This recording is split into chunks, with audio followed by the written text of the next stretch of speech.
You may owe your husband an apology. So many women who are upset because they feel like their man never hears them, never listens, doesn't understand them. What are the odds that you've been married for quite some time and he's never understood you or never heard you? I think the odds are pretty slim.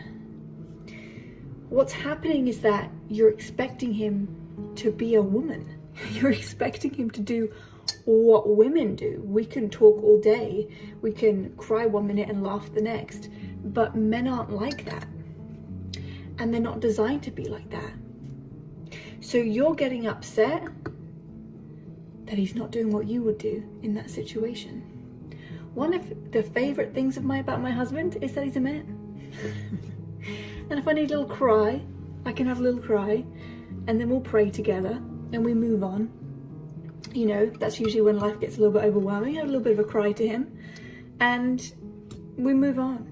But there are so many women who they're emotional every day and they're expecting their men to listen to them crying or be upset about something every day. Men can't do that. He's not your therapist and he's not your emotional punching bag. So if you feel like that's your man, oh, he never hears me, he never understands me, that's probably not true.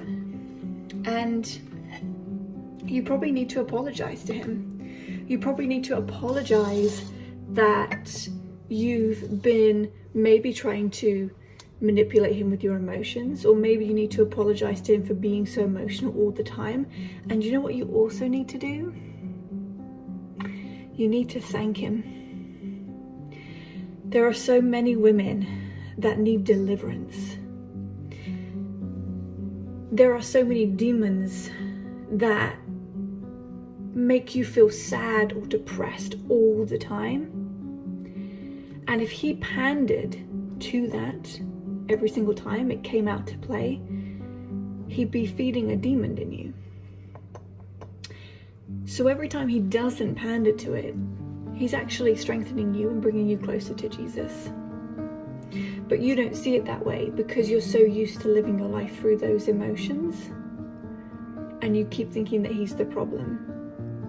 And what's the sad part, the saddest part, is that when this has been going on for a while and you store these things up, like I just stored these cookies in this jar, you store these things up, and now all you see is through that lens. So you don't see the nice things that he does for you anymore. You don't even notice because you're too busy looking at him through the lens of displeasure, frustration and bitterness. And he's lost his wife simply because he's a man, being the way that men are designed to be. Men are the rock. Men aren't designed to listen to your emotions all the time. Men can't even do that. Women can, but some women won't do that either. I'm not going to feed your demons. He's not going to feed your demons. So when do you get to the point where you give that to Jesus and say, I'm sorry that I've been carrying this all this time. I'm sorry I've been projecting things onto my husband. Thank the Lord that my husband is still here. And when are you going to apologize to him?